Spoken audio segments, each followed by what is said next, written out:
भवतु सहनौ भुनक्तु सह वीर्यङ्करवावहै तेजस्विनावधीतमस्तु मा विद्विषावहै।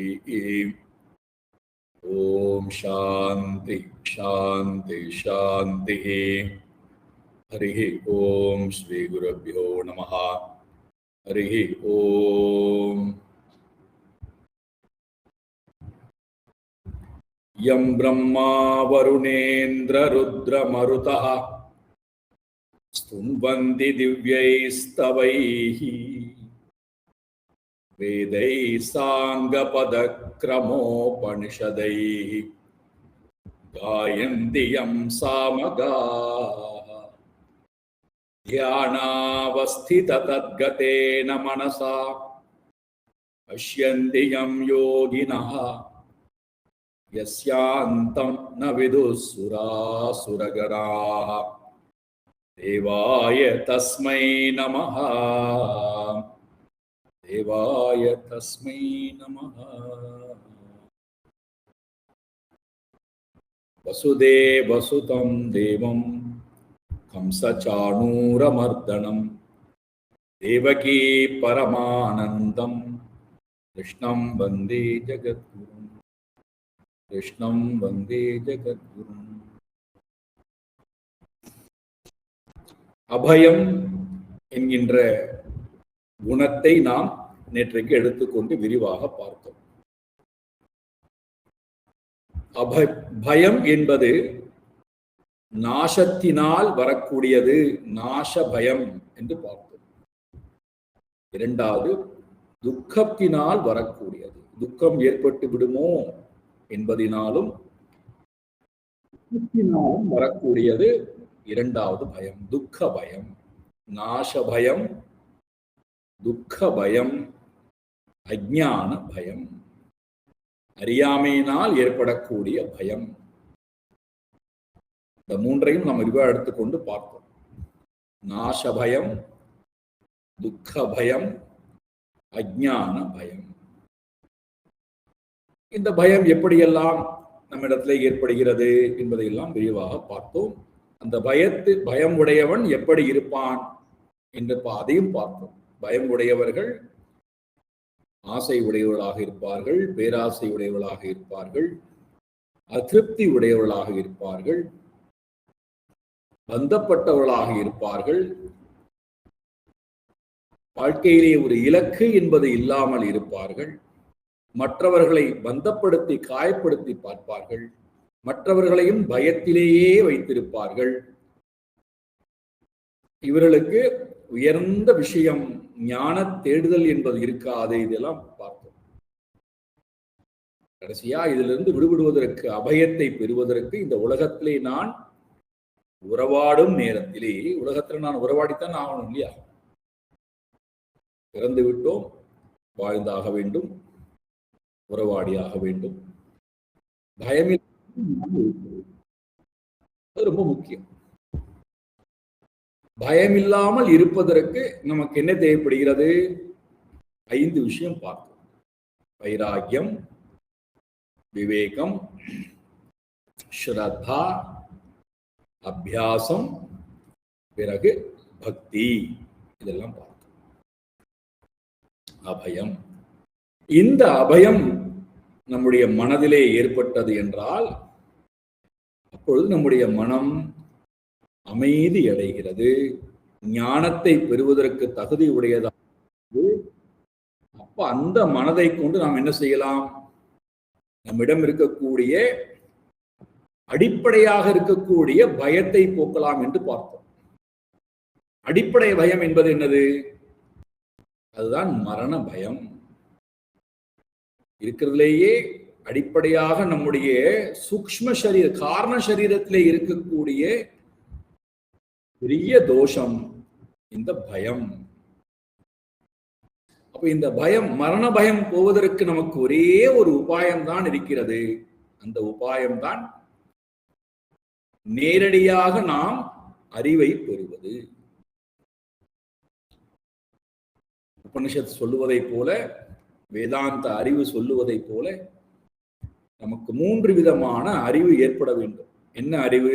வேதாந்தம் என்ன சொல்லுகிறது என்றால், பிரம்ம சத்தியம், ஜகத் மித்யா, ஜீவோ பிரம்மைவ நாபரஹா. இந்த ஞானம் நமக்கு வேணும். அப்போதான் இந்த மரண பயம் போகும். அப்பதான் அபயம் என்பது கிடைக்கும்.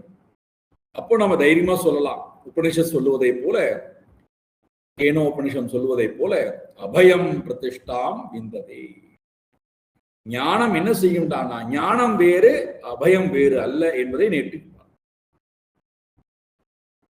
ஞானம் என்ன செய்கிறது? பயத்திலிருந்து விடுவிக்கிறது. பயத்துக்கு காரணம் என்ன? துவயாத் பயம் பவதி, இருமை.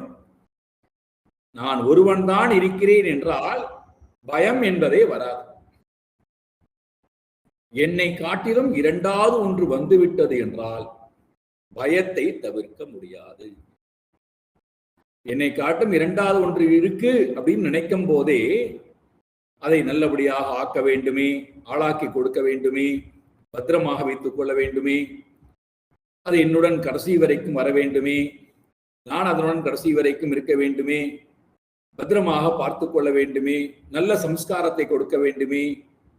இந்த எண்ணம் எல்லாம் மனதிலே உற்பத்தி ஆவதற்கு காரணம் பயம்.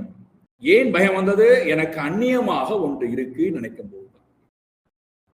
இதுக்கு பெயர் தான் விபரீத ஞானம்னு பெயர். எனக்கு அந்நியமாக ஒன்று இருக்கு நினைக்கும் போதே அதை நான் காப்பாற்ற வேண்டும், பத்திரப்படுத்த வேண்டும், அழியாமல் பார்த்து கொள்ள வேண்டும் என்று நினைக்கின்றேன். ஆனால் அர்ஜுனன்ட்ட பகவான் எடுத்த மாத்திரத்திலேயே என்ன உபதேசத்தை கொடுக்கிறார்னா, அசோச்சியான் அன்வசோச்சஸ்துவம் பிரஜாவாதாம்ச்ச பாஷசே கதாசும் அகதாசும்ச்ச நானுசோச்சந்தி பண்டிதாக. ரொம்ப அழகான ஒரு பாடல். கீதையில 2வது அத்தியாயத்திலே உபதேசம் இந்த பாடல் இருந்தால் ஆரம்பிக்கிறது. ஒரே ஒரு பாடல், 2 அடிதான். இந்த ஒரு பாடலை மட்டும் நாம் புரிந்து கொண்டு விட்டால் இது எந்த ஒரு விஷயத்தையும் நாம் தெரிந்து கொள்ள வேண்டிய அவசியம் இல்லை. அர்ஜுனனுக்கு பகவான் வருத்தப்படுவதற்கு இந்த உலகத்தில் ஒன்றுமே இல்லையப்பா, எதை குறித்து வருந்துகிறாய் அப்படின்னு ஆரம்பிக்கிறார். வருந்துவதற்கு இந்த உலகத்துல ஒன்றுமே இல்லையே, யாரை குறித்து வருந்துகிறாய், எதை குறித்து வருந்துகிறாய்? உடனே அர்ஜுனன் சொல்றான், மரணத்தை குறித்து தான் வருந்துகிறேன். பகவான் சொல்றார், பண்டிதாக அனுசோச்சந்தி, பண்டிதர்கள் அனுசோச்சந்தி, அவர்கள் அழுவதே இல்லை, வருந்துவதே இல்லை. எதை குறித்து? கதாசூன் அகதாசூச்ச, உயிர் போனவர்களை குறித்தும் உயிருடன் இருப்பவர்களை குறித்தும் அவர் வருந்துவது இல்லை, பண்டிதர்கள் வருந்துவது இல்லை. ஆனால் நீயோ பிரஜாவாதாம்ச்ச பாஷசே, பெரிய பண்டிதனை போல பேசுகிறாய், அறிவாளியை போல பேசுகிறாய். அறிவாளிகள், ஞானிகள் மரணத்தை குறித்தும் வருந்துவதில்லை, மரணம் அடைந்தவர்களை குறித்தும் வருந்துவதில்லை, உயிரோடு இருக்கக்கூடியவர்கள் மரணம் அடையப் போகிறார்களே என்பதை குறித்தும் வருந்துவது இல்லை. அப்போ இந்த ஞானம் அத்வைத ஞானம். ஏகமேவா அத்விதீயம் பிரம்மா, சாந்தோக்கிய உபநிஷத் சொல்வதை போல ஏகமேவ அத்விதீயம் பிரம்மா. இந்த ஞானம் நமக்கு ஏற்படுவதற்கு நம்மை தகுதி உடையதாக ஆக்கக்கூடியது இந்த அபயம் என்கின்ற குணம். இதை நாம் நேற்றைக்கு விரிவாக பார்த்தோம். பகவான் 2வது குணத்துக்கு போகிறார், 2வது ஞான சாதனத்துக்கு போகிறார். சத்துவ சம்சுத்தி, இது 2வது சாதனம். சத்துவம் அப்படின்னு சொல்லும் போதே நிறைய பொருள் கிடைக்கிறது. மனம் அப்படின்னு ஒரு பொருள் கிடைக்கிறது. சத்துவம் என்றால் மனம், புத்தி, புரிந்து கொள்ளக்கூடிய சக்தி, உணர்ச்சி, சூக்ஷ்ம உடல், இயல்பு, இதெல்லாம் சேர்ந்த ஒரு வார்த்தை சத்துவம். சத்துவ அப்ப என்றால் என்னுடைய மனம், என்னுடைய இயல்பு, புரிந்து கொள்ளக்கூடிய தன்மை. அது எப்படி இருக்கணுமா? சம்சுத்தி. சுத்தி நம்ம எல்லாருக்கும் தெரிந்த ஒரு வார்த்தை தான். தூய்மை, சுத்தம், பிராயச்சித்தம், குற்றம் இல்லாத தன்மை, கபடம் இல்லாத தன்மை, களங்கம் இல்லாத தன்மை.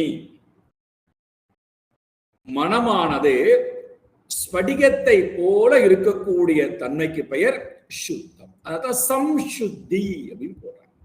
சம் என்றால் நன்றாக, நல்ல தூய்மையாக இருக்கக்கூடிய மனம் இரண்டாவது குணமாக சொல்லப்படுகிறது. சத்துவ சம்சுத்தி. மனம் அந்தக்கரணமானது ஸ்படிகத்தை போல தூய்மையாக இருத்தல் இரண்டாவது சாதனம்.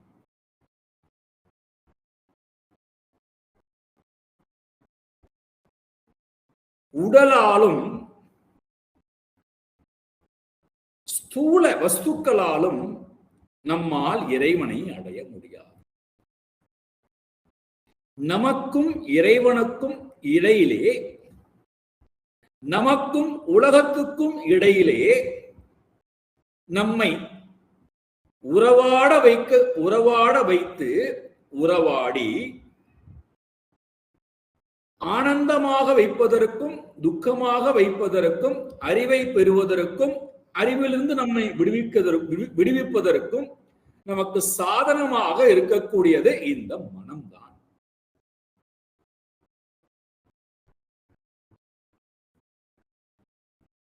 வேற எந்த சாதனமும் இறைவனிடத்திலே நம்மை அழைத்து கொண்டு போகாது. வேற எந்த கருவியும் இறைவனிடத்திலே நம்மை அழைத்து கொண்டு போகாது. மனம் மட்டும்தான் இறைவனோடும் நம்மை தொடர்புபடுத்துவதற்கு கருவியாக இருக்கிறது. உலகத்தோடும் நாம் ஆனந்தமாக பயமில்லாமல் வாழ்வதற்கும் மனம்தான் கருவியாக இருக்கிறது. இந்த ஒரே மனம்தான் இரண்டு பேரிடத்திலும் உறவாடுவதற்கு கருவியா இருக்கு. இப்ப நாம மனதை உலகத்தோட உறவாடுவதற்கும் இறைவனோட உறவாடுவதற்கும் தயார் செய்யக்கூடிய அந்த பண்பை தான் இங்க சம்சுத்தி அப்படின்னு சொல்றாங்க. மன தூய்மை, கலங்கம் இல்லாத மனம். உலகத்தோட உறவாடும் போதும் என்னுடைய மனம் கலங்கம் இல்லாமல் உறவாடணும். இறைவனோட போகும் நேரத்திலும் என்னுடைய மனம் கலங்கம் இல்லாமல் இருக்க வேண்டும். தூய்மையான மனமாக இருக்க வேண்டும். பகவான் இதே கீதையிலே பத்ரம் புஷ்பம் பலம் தோயம் யோமே பக்தியா பிரயச்சதி ததகம் பக்தி உபகிருதம் அஷ்னாமி பிரயதாத்மனஹா. இது ஒரு அழகான ஸ்லோகம். பகவான் நம்மிடத்திலிருந்து எதிர்பார்க்கக்கூடியது தூய்மையான உள்ளத்தை. யோமே பக்தியா பிரயச்சதிகிறார். யார் பக்தியுடன் எனக்கு கொடுக்கிறார்களோ, அவர் பொருளை எதையுமே நம்மள்ட்ட வந்து எதிர்பார்க்கல. நீ என்ன பொருளை கொடுத்தாய் அவர் எதையுமே கேட்கல. எவ்வளவு கொடுத்தாய், எப்படி கொடுத்தாய், எவ்வளவு காலம் கொடுத்தாய், அதெல்லாம் அவருக்கு தேவையில்லை. அவர் கேட்பது என்னவென்றால், நீ எப்பொழுதெல்லாம் கொடுக்க வேண்டும் என்று நினைக்கின்றாயோ, எவ்வளவு கொடுக்க வேண்டும் என்று நினைக்கின்றாயோ, எத்தனை காலம் கொடுக்க வேண்டும் என்று நினைக்கின்றாயோ, அத்தனை காலமும் உன்னுடைய மனதிலே இருக்க வேண்டிய பண்பு பக்தியா பிரயச்சதி. இறைவனின்பால் நமக்கு இருக்க வேண்டிய அந்த அப்பழுக்கற்ற பக்தி.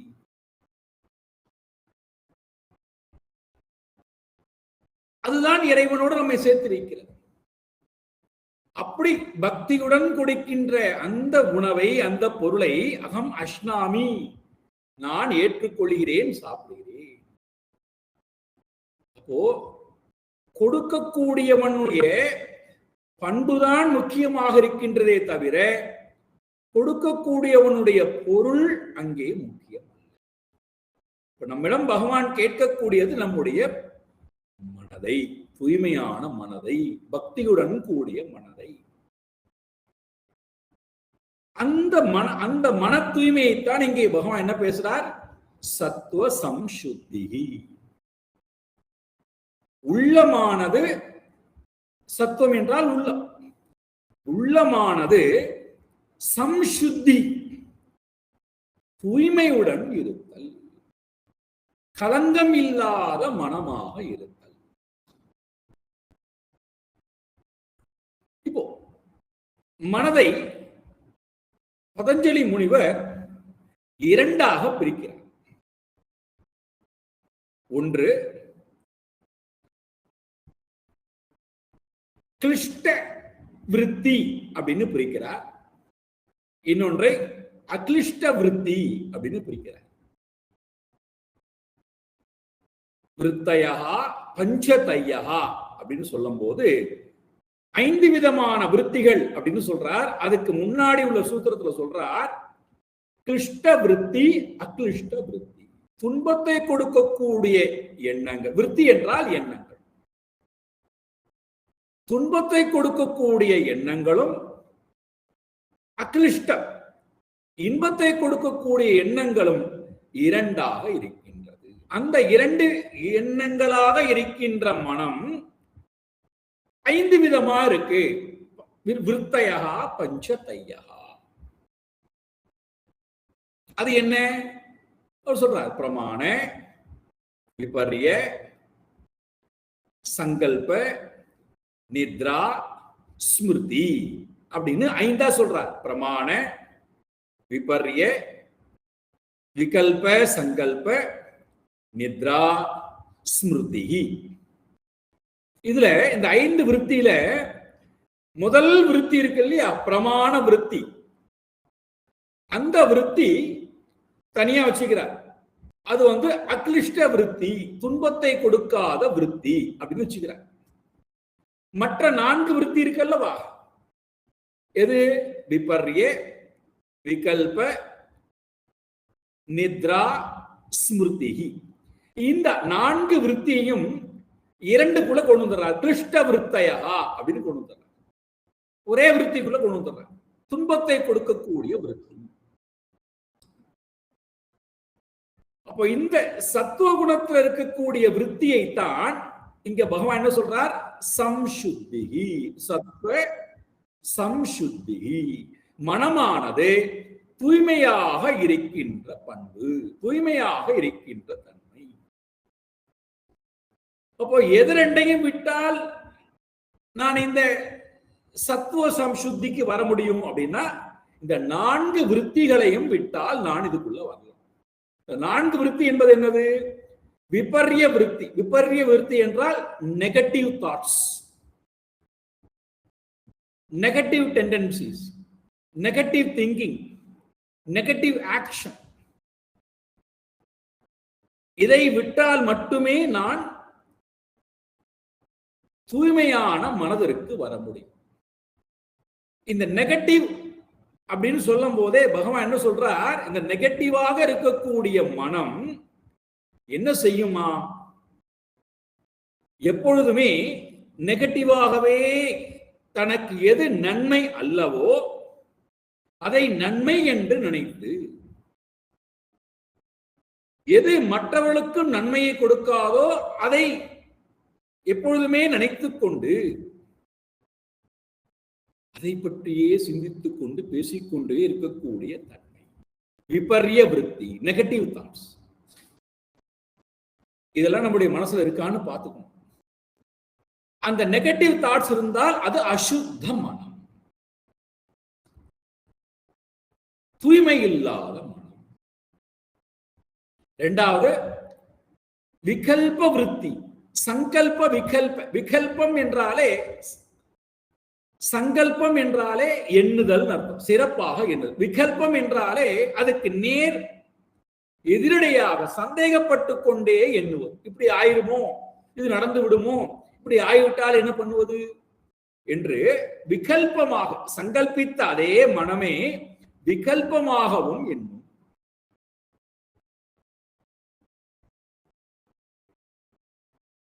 ஒன்று விபர்ய விருத்தி, மற்றொன்று விகல்ப விருத்தி. இந்த ரெண்டும் சேர்ந்ததுதான் ரஜோகுணம். இது ரஜோகுணத்திலிருந்து வருகின்ற விருத்தி. தமோ குணத்திலிருந்து வரக்கூடிய விருத்தி தான் நித்ரா ஸ்மிருதி. நித்ரா அப்படின்னா என்ன அர்த்தம்? தூக்கம். தூக்கம் என்பது என்னது? அது மேலோட்டமா அந்த வார்த்தையை அப்படியே பிடித்தால் நித்ரா என்றால் தூக்கம். தூக்கம் என்பது என்னது? எதையுமே புரிந்து கொள்ள முடியா தன்மை, பார்க்க முடியா தன்மை, கேட்க முடியா தன்மை, முயற்சி இல்லா தன்மை, புரிந்து கொள்ள முடியா தன்மை, ஆர்வம் இல்லா தன்மை, எல்லாவற்றையுமே தள்ளி போட்டு கொண்டே போகின்ற மனம், சோம்பி கிடக்கக்கூடிய மனம், துக்கப்பட்டு கொண்டே இருக்கின்ற மனம், மோகத்தில் இருக்கின்ற மனம், கவலையில் இருக்கின்ற மனம், எந்த ஒரு காரியத்தையும் காலம் கடந்து தப்பு தப்பா செய்யக்கூடிய தன்மை,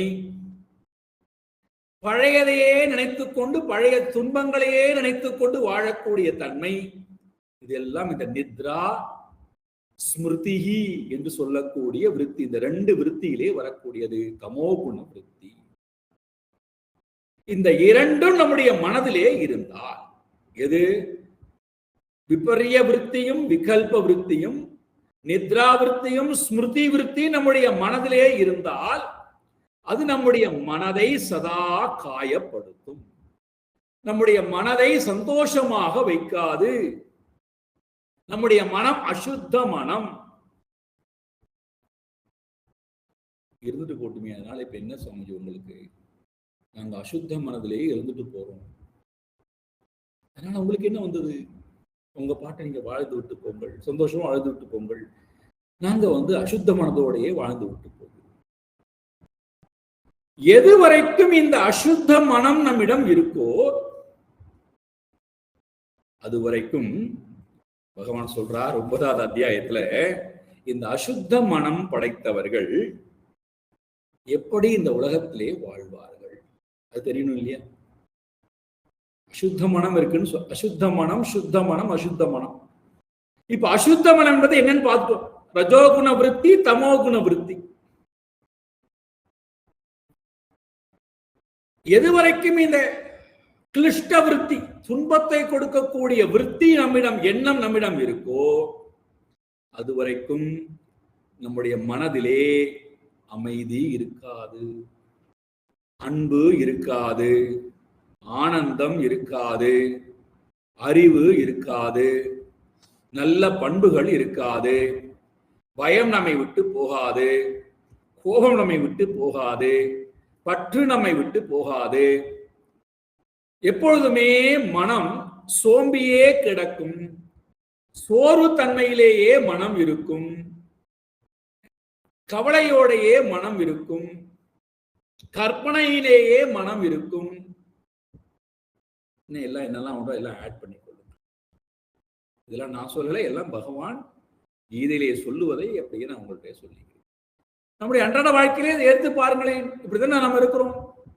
பகவான் சொல்லணும் அவசியம் இல்லை, நமக்கே நம்மையே ஆராய்ந்து பார்த்தாலே நமக்கு தெரியும். இந்த விருத்திகள் எல்லாம், எண்ணங்கள் எல்லாம் நம்முடைய மனதில் இருக்கிற வரை நாம் என்ன முயற்சி வெளியிலே செய்தாலும்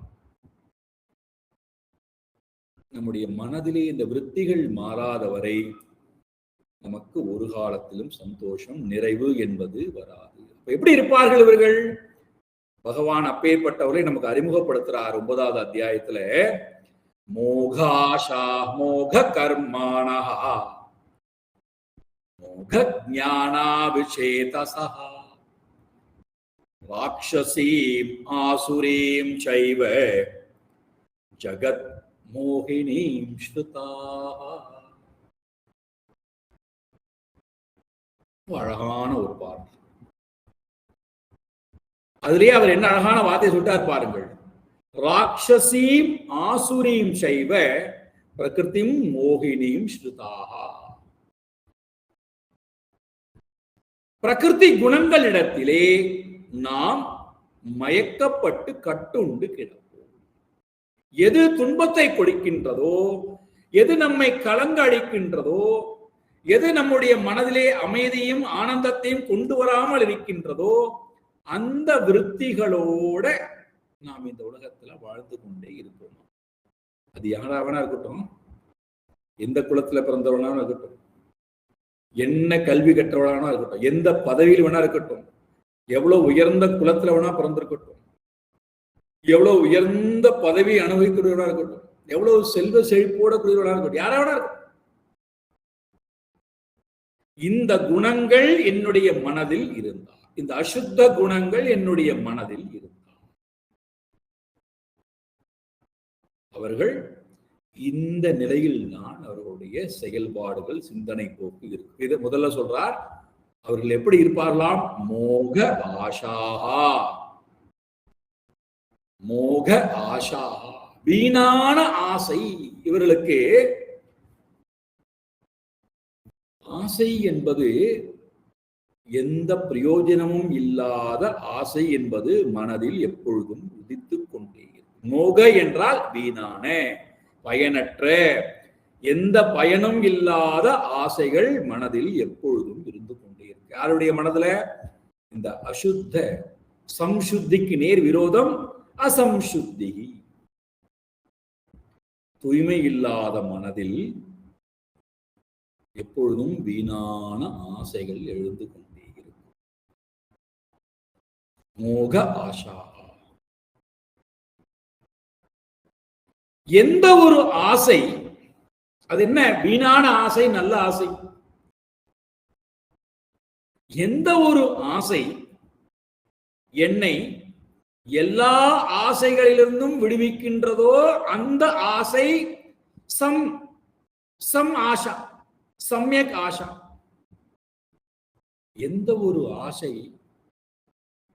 என்னை மீண்டும் மீண்டும் சம்சாரத்திலேயே, சம்சார தாபத்திலேயே வைத்திருக்கின்றதோ அந்த ஆசை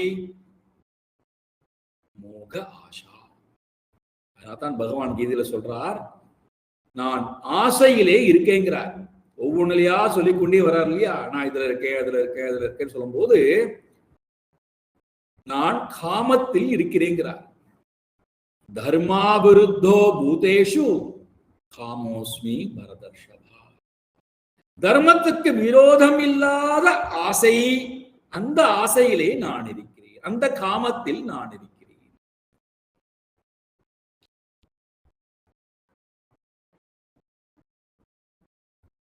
அப்போ இங்க இந்த சுத்தம் இல்லாத மனம் படைத்தவர்களுக்கு தர்ம நெறியுடன் கூடிய ஆசை வராது. அதர்ம நெறியுடன் கூடிய ஆசைதான். அதர்மத்தின் வழியிலே சதா ஆசைகள் வந்து கொண்டே இருக்கும். அதனால்தான் பகவான் சொல்றார், அப்பேற்பட்டவர்கள் பூர்த்தி செய்ய முடியாத ஆசையை தன்னுடைய வாழ்க்கையில் எப்பொழுதும் வைத்திருப்பார்கள். அதுதான் வீணான ஆசை. எந்த ஆசை தன்னுடைய வாழ்க்கையில பூர்த்தியே செய்ய முடியாதோ அதை கடைசி வரைக்கும் வைத்துக் கொண்டே வாழ்வார். அதை பற்றியே சிந்தித்துக் கொண்டு அதற்காகவே தன்னுடைய வாழ்க்கையை முழுக்க விரயம் செய்யக்கூடியவர்களாய் மோக ஆஷாஹா. இது முதல் லட்சணம் சொல்றார். யாருடைய மனம் அசுத்தமாக இருக்கின்றதோ அவர்களுடைய மனம் வீணான, பூர்த்தி செய்ய முடியாத ஆசைகளை மனதிலே சுமந்து கொண்டு அவர்கள் இருப்பார். எப்பொழுது வீணான ஆசை வருகிறதோ அப்பொழுது நம்மால் அமைதியாக ஒரு இடத்துல அமர முடியாது. அப்போ நாம் செயலில் இறங்கி ஆக வேண்டும். அப்ப இரண்டாவது தோஷம் சொல்றார், மோக கர்மானஹா. வீணான செயலிலே சதா ஈடுபட்டு கொண்டே இருப்பார். செயல் செய்ய முடியவில்லை, உடலாலும் இந்திரியத்தாலும் வாக்காலும் மனதாலும் செயல் செய்ய முடியவில்லை என்று தெரிந்தாலும் கூட அந்த வீணான ஆசை, அசுத்தமான மனம் வீணான ஆசைகளை சுமந்து கொண்டிருக்கல்லவா, அது என்ன செய்கிறது? இவர்களை வீணான கர்மத்திடத்திலே கொண்டு போய் சதா தள்ளிக்கொண்டே இருக்கிறது. மோக கர்மானஹா.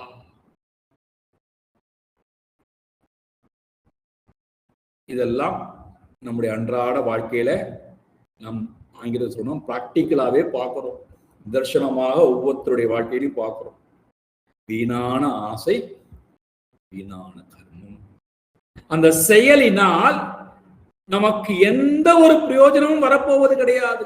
இன்னும் சொல்ல போனால் அந்த செயலினால் நமக்கு ஆயாசம்தான் ஏற்படும், மன சோர்வுதான், உடல் சோர்வுதான் ஏற்பட போகிறது தெரிந்தும் மோக கர்மானா, வீணான கர்மத்திலே இவன் தள்ளப்படுகின்றான்.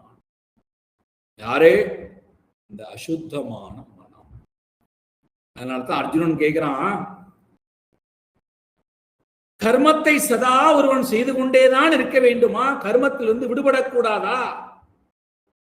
பகவான் சொல்றார், விடுபடலாமே, கர்மமே செய்யாமல் சும்மா இருக்கலாமே.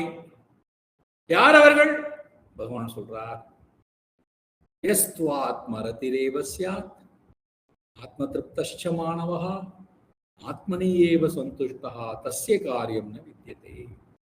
யார் ஒருவருக்கு இந்த மூணு சொல்றார், ஆத்மரதிஹி ஆத்ம திருப்தா ஆத்ம சந்துஷ்டா, தன்னில் தான் திருப்தி உடையவனாய், தன்னில் தான் ரமிக்கக்கூடியவனாய், தன்னிடத்திலே யார் ஆனந்தமாக இருக்கின்றானோ தஸ்ய காரியம் ந வித்யதே, அவனுக்கு இந்த உலகத்திலே, இந்த உலகத்துல மட்டுமல்ல எந்த உலகத்திலும் அவனுக்கு எந்த கர்மத்தையும் செய்ய வேண்டிய அவசியம் என்பது இல்லை. அப்போ வீணான கர்மம், மனம் சுத்தம் அடையாத வரை வீணான கர்மத்திலே ஒருவன் ஈடுபட்டு கொண்டே இருப்பான். மோக ஆஷா மோக கர்மானஹா. மூணாவது தோஷம் சொல்றார், அவர்கள் எப்படி இருப்பார்களாம்? மோக ஞானாஹா. பிரயோஜனம் இல்லாத, எந்த பிரயோஜனமுமே இல்லாத அறிவை உடையவர்களா இருப்பார்கள். வீணான அறிவு, பிரயோஜனமற்ற அறிவு. அந்த அறிவினால் அவர்களுக்கும் எந்த பிரயோஜனமும் இல்லை, மற்றவர்களுக்கும் எந்த பிரயோஜனமும் இல்லை. ஆனா அந்த அறிவைத்தான் மீண்டும் மீண்டும் இந்த அசுத்தமான மனம் நாடிக்கொண்டே இருக்கிறது. மோக ஞானாக.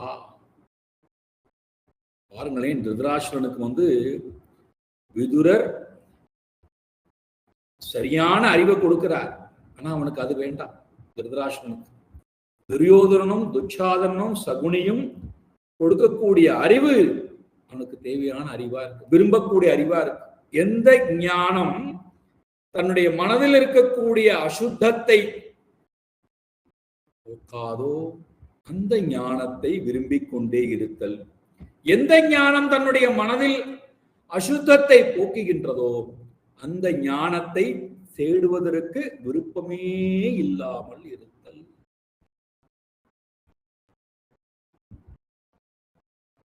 மோக ஞானாக, வீணான அறிவு. அது என்ன வீணான அறிவு? எப்படி தெரிந்து கொள்வது வீணான அறிவு, வீணல்லாத அறிவு? ஒரு அறிவு நமக்குள்ள அந்த அறிவு நம்முடைய அறியாமையை போக்கணும், முதல் விஷயம். அப்ப அந்த அறிவு சரியான அறிவு. இரண்டாவது, எந்த ஒரு அறிவு என்னுடைய மனதில் இருக்கக்கூடிய தாபத்தை போக்குகிறதோ அது சரியான அறிவு. என்னுடைய மனதில் இருக்கக்கூடிய பற்றுதலை, பயத்தை போக்குகின்றதோ அது சரியான அறிவு. என்னுடைய மனதில் இருக்கக்கூடிய அகங்காரத்தை, சுயநலத்தை போக்குகின்றதோ அது சரியான அறிவு. நல்ல பண்புகளை எல்லாம் என்னுடைய மனதிலே ஏற்படுத்தியது என்றால் அது சரியான அறிவு. என்னுடைய மனதிலே வேற்றுமை உணர்விலிருந்து என்னை விடுவித்து அன்பு சுரூபமாக என்னை காமித்தால் அது சரியான அறிவு. எந்த ஒரு அறிவு என்னை பந்தப்பட்ட தன்மையிலிருந்து சுதந்திரமானவனாக ஆக்குகின்றதோ அது சரியான அறிவு. எந்த அறிவு எனக்கு நான் அடைய வேண்டிய இலக்கை காட்டுகின்றதோ அது சரியான அறிவு. எந்த அறிவு இந்த உலகத்திலே உறவாடுகின்ற நேரத்திலே பயம் இல்லாமல் அன்புடன் ஆனந்தத்துடன் உறவாடுவதற்கு என்னை தயார் செய்கின்றதோ அது அறிவு. இப்படி சொல்லிக்கொண்டே போகலாம். மற்றெல்லாம் நீங்களே நிரப்பிக் கொள்ளுங்கள். இப்ப இந்த அறிவு நம்மிடம் வராமல் நம்மை தடுப்பது எது? இந்த அசுத்த மனம். அந்த மனம் நம்மிடம் இருக்கிற வரைக்கும் நம்முடைய அறிவு வீணான அறிவாக இருக்கும். எந்த பிரயோஜனமும் இல்லாத மோகாஷாகா மோக கர்மானஹா மோக ஞானாகா விசேதசா. சேதஸ் என்றால் புத்தி, விசேதஸ் என்றால் புத்தி பேதளித்தவனாய் இவன் இருப்பான். மழுங்கி போன புத்தி உடையவனாய், கலங்கம் உடைய புத்தி உடையவனாய், அசுத்தம் உடைய புத்தி உடையவனாய், அகங்காரம் உடைய புத்தி உடையவனாய், தற்பெருமை கொண்ட புத்தி உடையவனாய், விசேதசா. அப்போ இவர்கள் இந்த உலகத்துல எதிடத்திலே மயங்கி கிடப்பார்களாம்? ராட்சசீம் ஆசுரீம் சைவ பிரகிருதிம் மோகினீம் ஸ்ருதா. இப்பேற்பட்டவர்கள் பிரகிருதி என்று சொல்லக்கூடிய இந்த ரஜோகுணம் தமோகுணத்திடத்திலே மோகித்து கிடப்பார்கள், மயங்கி கிடப்பார்கள். அதனுடைய பிடியிலே நாம் எல்லோரும் ஆஸ்ருதாக முழுமையாக சரணம் அடைந்து கிடப்போம். அது நம்மை பிடித்துக் கொண்டு அதனுடைய கட்டுப்பாட்டுக்குள்ளே வைத்திருக்கும். அது சொல்லுகின்ற காரியத்தை நாம் செய்வோமே தவிர நம்முடைய மனதுக்கு சந்தோஷத்தை கொடுக்கக்கூடிய, நிறைவை கொடுக்கக்கூடிய காரியத்தை நம்மால் செய்ய முடியாது. ராட்சசீம் ஆசுரீம் சைவ பிரகிருதிம் மோகினீம் சுதாக. இப்பேற்பட்டவர்களுக்கு மனசு எப்படி இருக்குமாம்? இந்த அசுத்தமான மனசு எப்படி இருக்குமாம்டான்னா, விருப்பு வெறுப்பு நிறைந்த மனம், பொறாமை கொண்ட மனம், பயம் நிறைந்த மனம், பதற்றம் கவலை நிறைந்த மனம். இதுதான் அசுத்தம். விருப்பு வெறுப்பு கொண்ட மனம், பொறாமை கொண்ட மனம், பயம் கொண்ட மனம், பதற்றமும் கவலையும் கொண்ட மனம். பகவான் கீதையில சொல்றார், இதெல்லாம் ரிசர்ச் பண்ணிருக்கார் பகவான். ஹர்ஷ அமர்ஷ பயஹா உத்வேகா. உத்வேகம் என்றால் எப்பொழுதுமே ஒரு விதமான பதற்றத்திலேயே மனம், பேச்சுக்கள், செயல்பாடுகள், சிந்தனைகள். நாமும் இந்த பதற்ற நிலையிலேயே இருந்து நம் கூட உறவாடக்கூடியவர்களும் அதே பதற்ற நிலையிலேயே நாம் வைத்திருப்போம். அவர்கள் அமைதியா இருக்குன்னு நினைச்சா விட மாட்டோம். அதுக்கு நாம் என்ன சொல்றோம்? அவர்கள் அமைதியா இருந்தால் அக்கறையே இல்லை, குடும்பத்தை பத்தி கவலையே இல்லை, எனக்கு என்னன்னு நீ வாட்டில் இருக்கிறீங்க, என் பையனுக்கு என் மேல அக்கறையே இல்லை, என் பொண்ணுக்கு என் மேல அன்பே இல்லை, பாரு நான் எவ்வளவு பதற்றத்தோட இருக்கேன் பாரு, அவங்களுக்கு பதற்றமே இல்லாமல் இருக்காது பாரு. காரணம் அசுத்த மனம். இதிலிருந்து யார் விடுபட வேண்டும் என்று முயற்சி எடுக்கிறார்களோ அவர்கள் இந்த சத்துவ சம்சுத்திகி, மன தூய்மை, இந்த உயர்வான இடத்திற்கு அவர்கள் வருகிறார். இப்போ மன தூய்மை என்பது இல்லாதவன், அவனுடைய செயல்பாடு எல்லாம் சொல்லிட்டார் பார்த்தோம். மோகாஷாஹா மோக கர்மானஹா மோக ஞானாஹா விசேதசா ராட்சசீம் ஆசுரீம் சைவ பிரகிருதிம் மோகினீம் ஷிதா. இதெல்லாம் சொல்லிட்டார். இப்ப அப்பேற்பட்டவர்கள் இந்த உலகத்தோட உறவாடும் போது எப்படி இருப்பார்கள் என்றால், அதனுடைய விளைவு எப்படி இருக்கும்? இந்த தூய்மை இல்லாத மக்களுடைய மனதனுடைய விளைவு எப்படி இருக்கும்?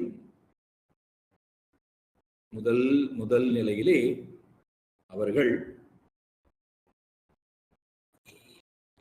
பகவான் சொல்றார் பிரசாத புத்திங்கிறார். இவர்களுக்கு இந்த மனத்தெளிவு என்பது, பிரசாதம் என்றால் மனத்தெளிவு, மன அமைதி, மன தூய்மை.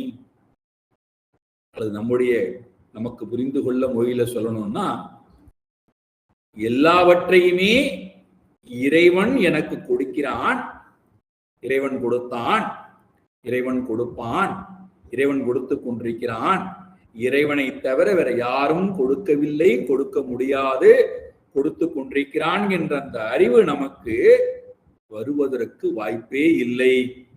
அப்ப இங்க என்ன வராதாம்? பிரசாத புத்தி என்பது வரவே வராது. இந்த மன தூய்மை இல்லாதவர்களுக்கு பிரசாத புத்தி என்பது வாழ்க்கையில் ஒரு நாளும் வராது.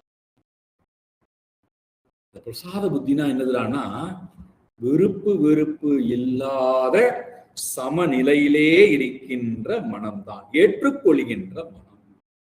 பகவான் ரொம்ப அழகான வார்த்தையை பயன்படுத்துறார் கீதையில, எதிர்ச்சாலாப சந்துஷ்டா. இச்சான்னா விருப்பம், வெறுப்பு. எதிர்ச்சா என்றால் விருப்பு வெறுப்பு இல்லாத மனம். நான் எதையுமே விரும்பல, எதையும் வெறுக்கவும் இல்லை, ஆனா எனக்கு ஒரு லாபமோ ஒரு அலாபமோ வருகிறது. எதிர்ச்சாலாப அலாப சந்துஷ்டா. மனசை எப்படி வச்சுக்கிறானா? சந்தோஷமாக அதை ஏற்றுக்கொள்ளக்கூடிய தகுதி படைத்த மனமாக வைத்துக் கொண்டிருக்கிறான். நம்முடைய அன்றாட வாழ்க்கையில இது ரொம்ப முக்கியமான ஒரு பண்பு. ஆனால் இந்த மன தூய்மை இல்லாதவர்களுக்கு இந்த பிரசாத புத்தி, ஏற்றுக்கொள்ளக்கூடிய சமநிலையிலே மனதை வைத்துக் கொண்டு அதை ஏற்றுக்கொள்ளக்கூடிய மனோநிலை வருவது இல்லை. நாம் அதற்குண்டான முயற்சியும் எடுப்பது இல்லை. இப்படி ஒரு பண்பு இருந்தால்தான் நம்முடைய மனம் அமைதியா இருக்கும் என்று நமக்கு தெரிவது இல்லை. அப்ப நாம் என்ன பண்றோம்? மன தெளிவு இல்லாததுனால இந்த பிரசாத புத்தியை நாம் நம்மிடத்திலே கொண்டு வருவதற்கு எந்த பிரயத்தனமும் செய்வது இல்லை. இதைத்தான் அர்ஜுனன்ட்ட பகவான் சொல்றார், நீ ஒரு வேலை செய்ய போவதற்கு முன்பாக இந்த இரண்டும் வரும். லாபமோ அலாபமோ, இன்பமோ துன்பமோ, மானமோ அவமானமோ, பிரியமோ அப்பிரியமோ, ஜெயமோ அஜயமோ, மரணமோ ஜனனமோ, எல்லாம் வரும். வந்தே தீர். இதை நீ சந்தித்துத்தான் ஆக வேண்டும். அப்போ உன்னுடைய மனசு எப்படி இருக்கணும்? எதிர்ச்சாலாப சந்துஷ்டா. சந்தோஷமாக அதை மனதை வைத்துக்கொள். எது வந்தாலும் அது பிரசாதமாக ஏற்றுக்கொள். அப்படி ஏற்றுக்கொண்டா என்ன கிடைக்கும்? பிரசாதே சர்வ துக்கானாம் ஹானி. மனசுல இருக்கக்கூடிய அந்த கிளிஷ்ட விருத்தி இருக்கல்லவா, துன்பத்தை கொடுக்கக்கூடிய விருத்தி, அந்த விருத்தி தான் நம்முடைய துன்பத்துக்கு காரணமே தவிர வந்திருக்கக்கூடிய பலனோ, வரவேண்டிய பலனோ, அல்லது வந்துவிட்டு போன பலனோ அல்ல. நமக்கு ஏற்பட்ட அனுபவமோ, ஏற்பட்டு கொண்டிருக்கக்கூடிய அனுபவமோ, ஏற்பட போகின்ற அனுபவமோ அல்ல. நம்முடன் உறவாடியவர்களோ, உறவாடி கொண்டிருக்கக்கூடியவர்களோ, உறவாட போகின்றவர்களோ அல்ல. நமக்கு ஏற்பட்டிருக்கக்கூடிய ஜனனமோ, இப்பொழுது வாழ்ந்து கொண்டிருக்கக்கூடிய கடினமான வாழ்க்கையோ, அல்லது நமக்கு ஏற்பட போகின்ற மரணமோ அல்ல.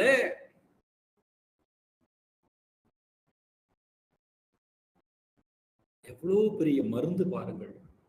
கீதையை போல ஒருத்தன் கீதையை முழுமையாக உள் வாங்க ஆரம்பித்தான் என்றால் அவன் வாழ்க்கையில வேறு எதுவுமே தேவையில்லை, எந்த சாதனமும் தேவையில்லை, ஆனந்தமாக தனக்குள்ளே வாழ்வான். ஆனால் இந்த அக்லிஷ்ட விருத்தி, துன்பத்தை கொடுக்கக்கூடிய விருத்தி, பிரசாத புத்தியை, ஏற்றுக்கொள்கின்ற புத்தியை கொண்டு வராது எதிர்பார்ப்போடையே நம்மை வைத்திருப்பதினால் நம்முடைய மனம் அமைதியாக ஆனந்தமாக இருக்க வேண்டியது போய் சதா கவலையிலும் துன்பத்திலும் கோபத்திலும் மோகத்திலும் துக்கத்திலும் வருத்தத்திலும் சதா வாழ்ந்து கொண்டே இருக்கிறது. நாம் என்ன பண்றோம்? அதை போக்குவதற்கு எந்த முயற்சியும் எடுக்கல. அதிலிருந்து சிறிது நேரம் நம்மை விடுவித்துக் கொண்டு ஒரு மயக்க நிலையிலே இருக்கிறதுக்கு முயற்சி எடுக்கிறோமே தவிர அதை முழுமையாக வேரோடு வெட்டி எறிவதற்கு எந்த பிரயத்தனமும் நம்ம செய்யவே இல்லை இதுவரை.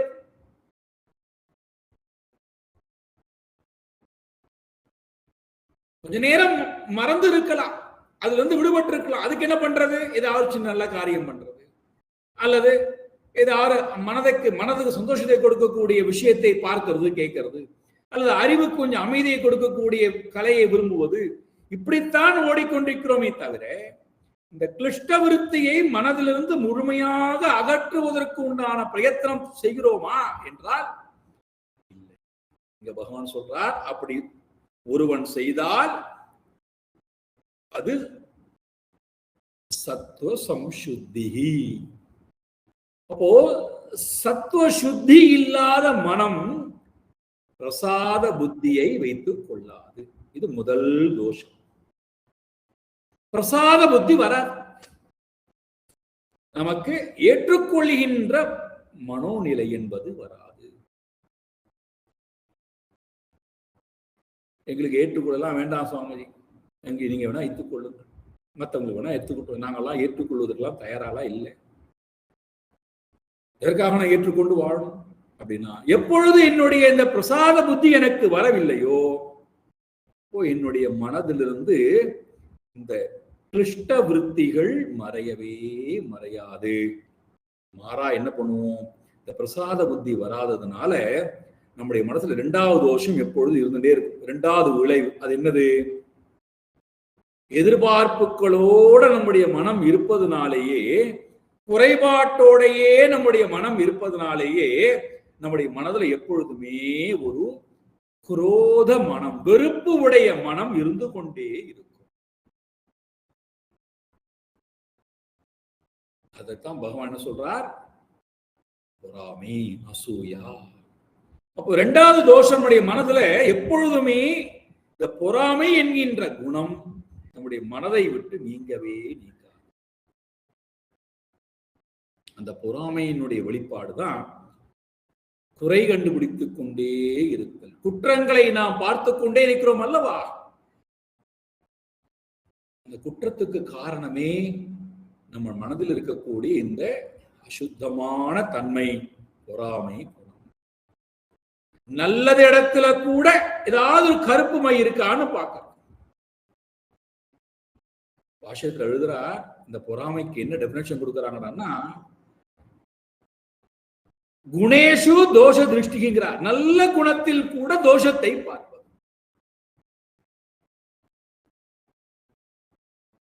நல்லவர்களிடத்துல கூட அவன்கிட்ட ஏதாவது கெடுதல் இருக்கின்றதா, கெட்ட குணம் இருக்கின்றதா, அதை பார்ப்பதுதான் பொறாமை.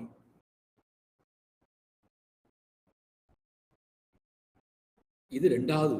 ஒன்று பிரசாத புத்தி வராமை, இரண்டாவது என்னுடைய மனதிலே அசூயா, பொறாமை என்பது என்னை விட்டு போகாது. எப்பொழுது? சம்சுத்தி இல்லாத மனதில், தூய்மை இல்லாத மனதில் இந்த இரண்டாவது தோஷம் இருந்து கொண்டே இருக்கும். மூன்றாவது, அசுத்தமான மனதிலே கிளிஷ்ட விருத்தி உடையவர்கள் தன்னுடைய இந்திரியத்தையும் தன்னுடைய பிராணனையும் தன்னுடைய சரீரத்தையும் தன்னுடைய செயல்பாடுகளையும் அசுத்தமாகவே தான் வைத்திருப்பார்கள். அவர்களால் அதை சுத்தமாக வைத்திருக்க முடியாது.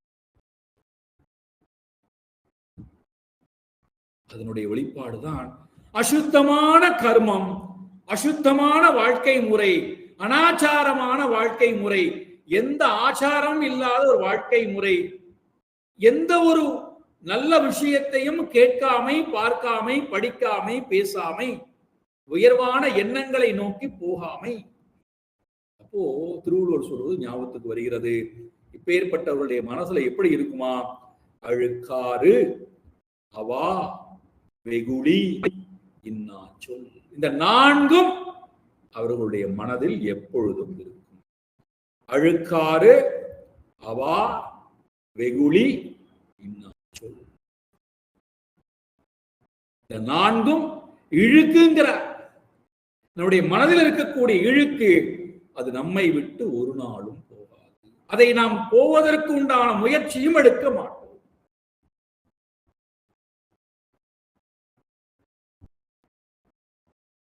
இது அசுத்தமான கிளிஷ்ட விருத்தி உடையவர்களுடைய மூன்றாவது தோஷம். அதனால்தான் இப்பேற்பட்டவர்களுக்கு நல்லது காதில் வந்து விழுந்தாலும், நல்லதை கண்ணால் பார்த்தாலும், நல்ல இடங்களுக்கு போனாலும் ஏன் அவர்களுக்கு நல்ல விஷயங்கள் காதிலே போய் சேருவது இல்லை? அது ஏன் அறிவாக மாறுவது இல்லை? அது ஏன் நல்ல பண்பை கொடுக்கவில்லை என்றால், ஏற்கனவே என்னுடைய கரணங்கள் அத்தனையும் நான் அசுத்தப்படுத்தி வைத்திருக்கிறேன். இது மூன்றாவது தோஷம். நான்காவது, இந்த அசுத்தமான மனம் படைத்தவர்கள் எதுவரைக்கும் அசுத்தமாகவே இருக்கிறார்களோ, இது யாருக்கும் வெளியிலாம் தெரியாத, வெளியில இருந்து பார்க்கும் போது நம்ம ரொம்ப நல்லவர்களை போல் நடித்துக் கொள்வோம். நல்ல குலத்திலே பிறந்து நல்ல காரியம் செய்வதை போல எல்லாம் பண்ணிப்போம். ஆனா நமக்குள்ளே நடக்கக்கூடிய விஷயங்கள் ஆராய்ந்து பார்க்கும் போதுதான் தெரியும் நாம் எங்கே நிற்கிறோம், எங்கே போகிறோம்.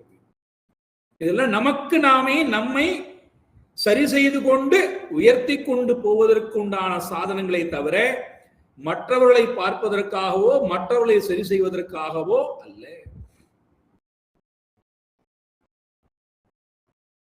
நான்காவது, இப்பேற்பட்டவர்கள், இந்த அசுத்தமான மனம் படைத்தவர்கள் பிரசாத புத்தி இல்லாமல் இருப்பார்கள்.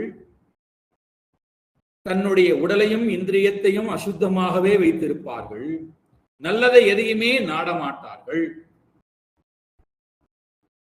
இவருடைய மனதிலே இந்த நான்கும் எப்பொழுதும் இருக்கும். அழுக்கு, அவா, வெகுளி, இன்னா சொல் இருக்கும்.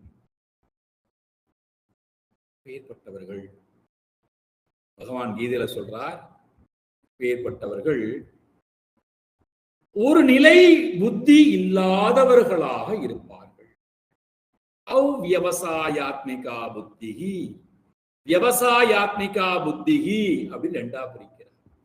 வியவசாயாத்மிகா புத்தி என்றால் புத்தியானது ஸ்திரமாக, பலமாக, தெளிவாக, தூய்மையாக இருக்கக்கூடிய மனம் படைத்தவனுடைய வாழ்க்கை முறை ஏகா, ஒன்றை நோக்கியே போகும். அவ்வியவசாயாத்மிகா புத்தி என்றால் மன தூய்மை இல்லாதவனுடைய வாழ்க்கை முறை பகுஷாகாஹி அனந்தாக.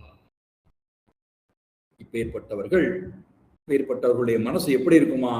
ஒரு மரத்திலே எப்படி கிளைகள் பறந்து விரிந்து நாலா பக்கத்திலும் போகிறதோ, அதே போல இவர்களுடைய மனம், இவர்களுடைய செயல், இவர்களுடைய விருப்பம், இவர்களுடைய வாழ்க்கை முறை சாக்கையை போல பறந்து விரிந்து கிடக்குமே தவிர ஒருமுகப்படுவதே இருக்காது. அனந்தாக, முடிவே இல்லாமல் இருக்கும்.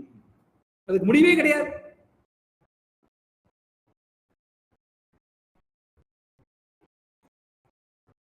இப்பேற்பட்டவர்களுக்கு 3 முக்கியமான தடைகள் வரும். இந்த பிரசாத புத்தி இல்லாதவர்களுக்கு 3 முக்கியமான தடைகள். அது என்ன? பிரசாத புத்தி இல்லாதவர்களுக்கு பக்தி என்பது வராது. இறைவனின்பால் பூர்ண பக்தி, தூய்மையான பக்தி என்பது வராது. நாம செய்யக்கூடிய பக்தி எல்லாம் பகவான் ரொம்ப ரொம்ப ரொம்ப ரொம்ப அதமமான பக்தியா சொல்ற. நிஷ்காமிய பக்தி, தூய்மையான பக்தி, எதையுமே எதிர்பாராத பக்தி இருக்கல்லவா, அது நம்முடைய மனதில் எழுவதற்கு வாய்ப்பே இல்லை. இப்பேற்பட்டவர்களுக்கு தூய்மையான பக்தி வருவதற்கு வாய்ப்பே இல்லை.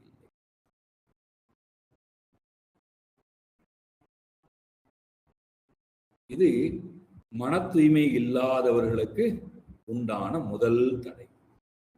பிரசாத புத்தி இல்லாதவர்களுக்கு பக்தி என்பது வராது. இறைவனின்பால் பக்தி என்பது வராது. இறைவனின்பால் பக்தி வராத போது உலகத்திடத்திலே யாரிடத்திலும் நல்ல அன்புடன் பழகுதல் என்பதும் இருக்காது. அப்போ எப்படி இருப்பார்களாம்? ஆதிசங்கர பகவத்பாதா அவருடைய பாஷ்யத்துல எழுதுறார், இந்த சத்துவ சம்சுத்தி என்று சொல்லும் பொழுது அந்தக்கரண சுத்தியை மட்டும் அவர் பேசல. இந்த அந்தக்கரண சுத்தி இல்லாதவன் பகிஷ் என்று சொல்லக்கூடிய பகிர்முகத்திலே எப்படி இருப்பானாம்? பரவஞ்சன மாயா அனிருத்த ஆதி பரிவர்ஜனம் எழுதுற. சம்வியவகாரேஷு, மற்றவர்களோட உறவாடும் நேரத்துல கூட இவர்கள் தனக்குள்ளே இருக்கக்கூடிய அந்த உண்மையான அசுத்தத்தை மறைத்து கொண்டு தன்னை ஒரு பெரிய சுத்த ஆத்மாவை போல, பெரிய ஒரு அறிவாளியை போல, பெரிய நல்ல மனிதர்களை போல, பரவஞ்சனேஷு மற்றவர்களை வஞ்சிக்கக்கூடிய ஏமாற்றக்கூடிய காரியத்திலே, சிந்தனைகளிலே, செயல்பாட்டிலே இருப்பார்கள். பொய்யான ஒரு வாழ்க்கையை வாழக்கூடியவர்களாக இருப்பார்கள். காரணம் என்ன? இறைவனின்பால் தூய்மையான அன்பு இல்லாதவர்களுக்கு உலகத்திடத்திலும் சுத்தமான வாழ்க்கை முறையை இவர்களிடத்திலே நாம் பார்க்க முடியாது. அதனால்தான் பகவான் கீதையில சொல்றார், அப்பேற்பட்டவர்கள் எப்படி இருப்பார்களாம்? 3 தோஷம் சொல்றார். அப்பேற்பட்டவர்கள் இந்த உலகத்தில் இருக்கும்போது 3 விதமாக இருப்பார்கள். ஒன்று, அப்பேற்பட்டவர்கள் அசுத்தம், அவர்களிடத்திலே சுத்தத்தை நம்மால் பார்க்க முடியாது. அசத்தியம், அவர்களிடத்திலே நாம் உண்மை வாழ்க்கை முறையை பார்க்க முடியாது. அப்பேற்பட்டவர்களிடத்திலே நல்ல ஆச்சாரத்தையும் பார்க்க முடியாது, நல்ல நடத்தைகளையும் பார்க்க முடியாது. அசௌச்சம் ச அபி ஆச்சாரஹ அசத்தியம் தேஷு உச்யதே. அப்ப இது பிரசாத புத்தி இல்லாத, மன தூய்மை இல்லாதவர்களுக்கு உண்டான வாழ்க்கையிலே இறைவனின்பால் பக்தி என்பது இவர்களுக்கு வருவதற்கு வாய்ப்பே இல்லை. உலகத்தோட உறவாடும் போதும் மற்றவர்களை ஏமாற்றி பொய்யான ஒரு வாழ்க்கையை வாழ்வார்கள். பொய்யான வாழ்க்கையில என்ன? தனக்குத்தானே பொய்யாக மற்றவர்களை ஏமாற்ற நினைச்சுக்கிறோம், நம்மை நாமே ஏமாற்றக்கூடியோம், அவ்வளவுதான்.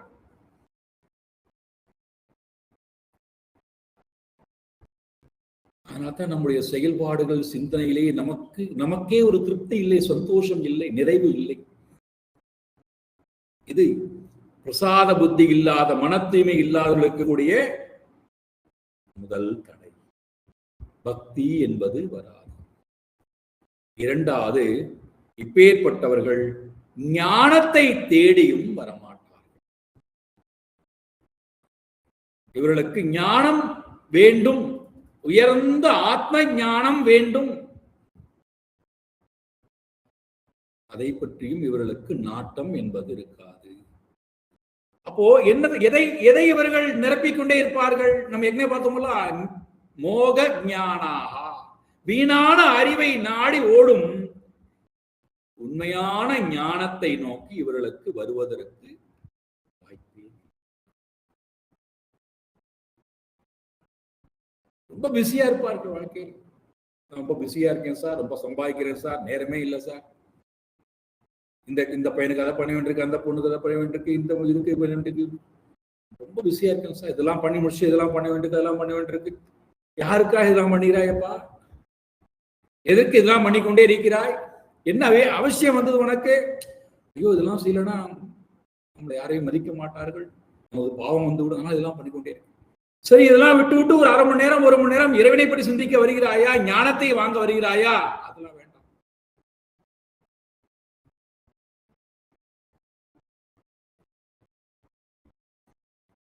அசுத்தமான மனம், ஞானத்தை வாங்காது. ஞானத்தை வாங்கக்கூடிய அருகதை அந்த மனதுக்கு, புத்திக்கு இல்லை. மூன்றாவது, இந்த அசுத்தமான மனதிற்கு வீடு பேறு அடைய வேண்டும் என்கின்ற ஆசையும் கிடையாது. வீடு பேர்னா என்னது? மோட்சம்னா என்னது? இறந்து போதா என்றால் இல்லை. வேறொரு உலகத்தை அடைவதா என்றால் இல்லை. இன்னொரு நல்ல பிறவி எடுப்பதா என்றால் இல்லை. இந்த உலகத்திலேயே நாம் வாழ்ந்து கொண்டிருக்கூடிய மக்களை விட்டு ஓடி விடுவதா என்றால் இல்லை. மோட்சம்னா என்னது?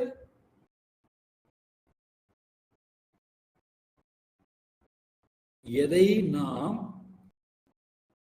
அறியாமையினால் உண்மை என்று பற்றி கொண்டிருக்கின்றோமோ அந்த உண்மை அல்லாதவற்றிலிருந்து விடுபடுவதற்கு பெயர் மோட்சம்.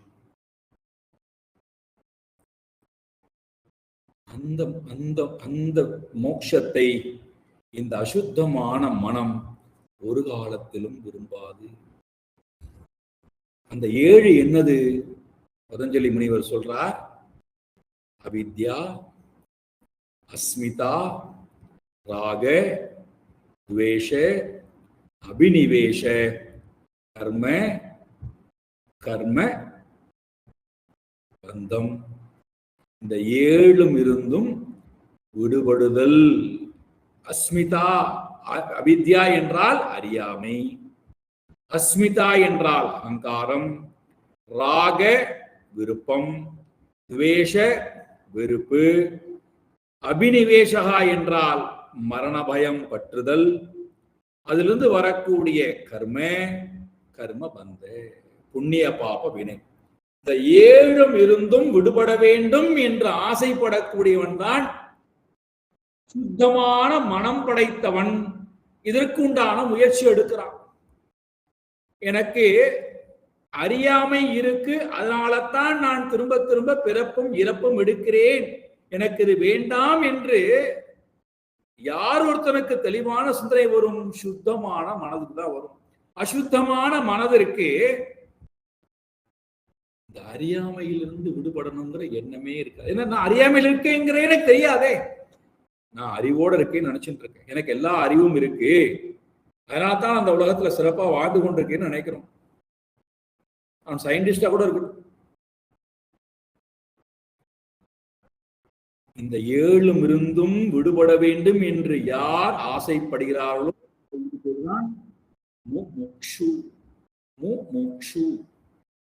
முக்தியிலே நாட்டம். இந்த நாட்டத்தை இந்த அசுத்தமான மனம் விரும்பாது.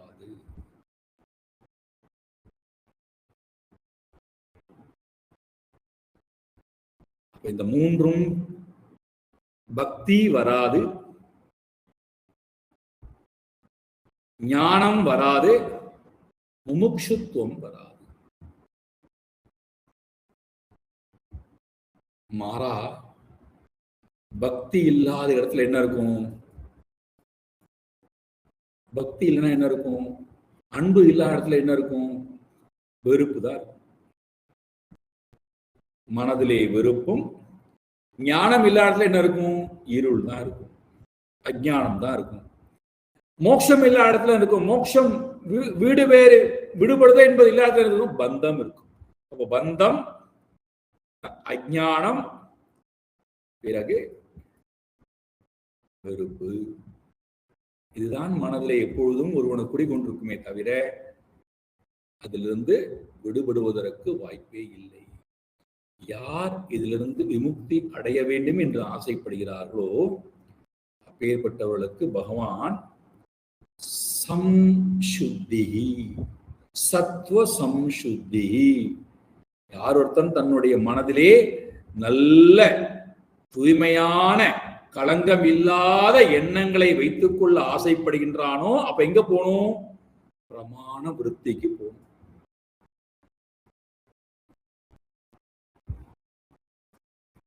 தூய்மையான மனம் வேண்டும்னா என்ன பண்ணி ஆகணும்? தூய்மையான மனம் எனக்கு வேணும் சுவாமி. இப்ப உங்கள்ட்ட கேட்டதுக்கு பிறகு எனக்கு புரிகிறது எங்கே நான் இருக்கிறேன், எது அவசியம் எது அவசியம் இல்லைன்னு தெரிகிறது.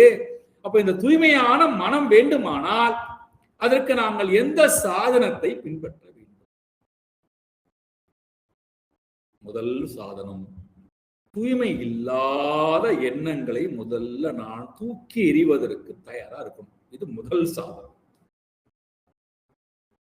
எதெல்லாம் எனக்கு அசுத்தமான எண்ணங்களோ, கர்மங்களோ, அறிவோ, வாழ்க்கை முறையோ, அதை எல்லாவற்றையும் நான் தூக்கி எறிவதற்கு தயாராக. முதல்ல என்னிடத்துல தடைகள் எல்லாம் போனால்தான் நான் நல்லதை வரவேற்க முடியும். நான் கெடுதலையும் வச்சுக்கிறேன், நல்லதையும் விரும்புறேன்னா அந்த நல்லதும் கெடுதலோட வந்து சேர்ந்து கெடுதலா மாறிடும். முதல்ல என்னிடத்துல எதெல்லாம் தடையாக இருக்கோ அதை எல்லாவற்றையும் நான் முதலில் தூக்கி எறிதல். இது முதல் சாதனம். இரண்டாவது, நல்ல நல்ல மனம் வர வேண்டும், தூய்மையான மனம் வர வேண்டும் என்றால் நல்ல எண்ணங்களை மனதில் நிரப்புதல். நல்ல எண்ணங்களை, நல்ல பண்புகளை மனதிலே தொடர்ந்து வளர்த்து கொண்டே இருக்கு. பொறுமை, திதிக்ஷா, ஸ்ரத்தா நம்பிக்கை, தயா காருண்யம், அஹிம்சா ஹிம்சை செய்யாமை, அனசூயா பொறாமை இல்லாமை, மனமானது சந்தோஷமாக வைத்துக் கொள்கின்ற தன்மை, எப்பொழுதுமே சந்திருப்தி, மனம் திருப்தியோட வைத்துக் கொண்டிருக்கக்கூடிய தன்மை, மனதிலே எப்பொழுதுமே பேராசை இல்லாமல் இருத்தல், அகார்பண்யம்,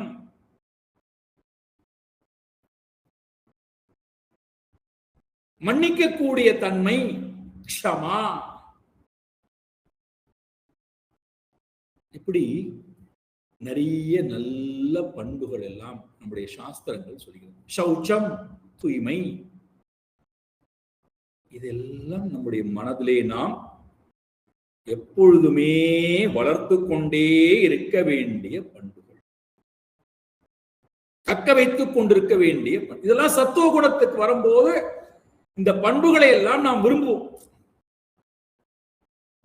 இதெல்லாம் நம்முடைய மனதிலே எப்பொழுதும் நாம் வைத்துக் கொள்வோம். இதை எல்லாத்தையும் சேர்த்து இந்த அழுக்கு, அவா, வெகுளி, இன்னாச்சொல், இந்த நான்குக்கும் பதஞ்சலி முனிவர் என்ன பண்றார், 4 நல்ல பண்புகளை மனதிலே வைத்துக்கொள், அது எல்லாம் மற்ற எல்லா பண்புகளையும் கொண்டு வருங்கிறார். அது என்னது? மோதம், மைத்ரி, தயா, உபேக்ஷா. மோதம், மைத்ரி, தயா, உபேக்ஷா. இந்த 4 பண்புகளையும் பதஞ்சலி முனிவர் சொல்றார், மனதில் எப்பொழுதும் தக்க வைத்துக் கொள். மோதம் என்றால் மகிழ்ச்சி, சந்தோஷப்படுவது. யாரை பார்த்து? என்னை விட எல்லா வகையிலும் உயர்வான ஒரு வாழ்க்கையை வாழக்கூடிய, நல்ல பண்பு கொண்டிருக்கக்கூடிய, நிறைய செல்வங்களை கொண்டு நல்ல தான தர்மங்கள் செய்யக்கூடிய, உலகத்தால் எல்லோராலும் பாராட்டப்படக்கூடிய ஒரு ஜீவன் என்னுடைய பக்கத்திலோ, என்னுடைய குலத்திலோ, என்னுடைய வீட்டிலோ, என்னுடைய அருகாமையிலோ அல்லது இந்த நாட்டிலோ வாழ்கிறது என்றால், அப்பேற்பட்ட அந்த உயர்ந்தவர்களை குறித்து நான் மகிழ்ச்சி அடைதல், பொறாமை கொள்ளாமல் மோதம். மோதம் என்றால் மகிழ்ச்சி, நாம் சந்தோஷப்படுவது. அதுல எவ்வகையில் எனக்கு என்ன இருக்கக்கூடாது? அசூயா.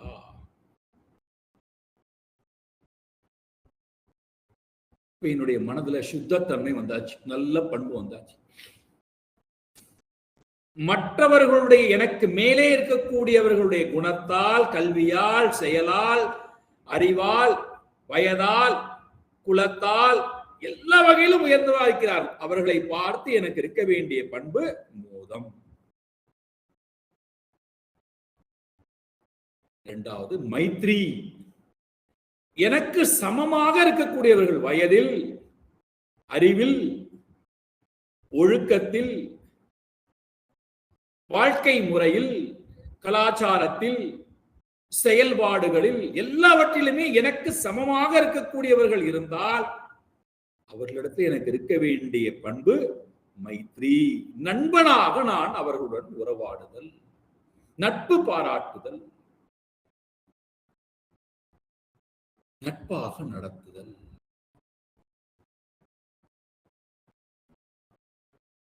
இரண்டாவது. மூன்றாவது தயா. எல்லா வகையிலும் எனக்கு கீழாக இருக்கிறார்கள். செல்வத்திலே, அறிவிலே, பண்பிலே, குணத்திலே, வயதிலே எல்லா வகையிலும் எனக்கு கீழாக இருக்கிறார்கள். அவர்களிடத்திலே எனக்கு வரவேண்டிய குணம் காருண்யம் அல்லது தயா.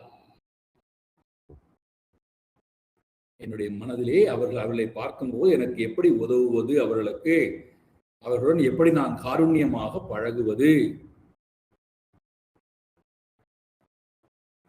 கடைசி பண்பு உபேக்ஷா. உபேக்ஷா என்றால் எல்லா வகையிலும் எந்த தகுதியுமே இல்லை. என்னுடன் வாழ்வதற்கோ மற்றவர்களோட வாழ்வதற்கோ இந்த உலகத்திலேயே வாழ்வதற்கே அருகதை இல்லாதவர்கள் இந்த உலகத்தில் இருக்கிறார்.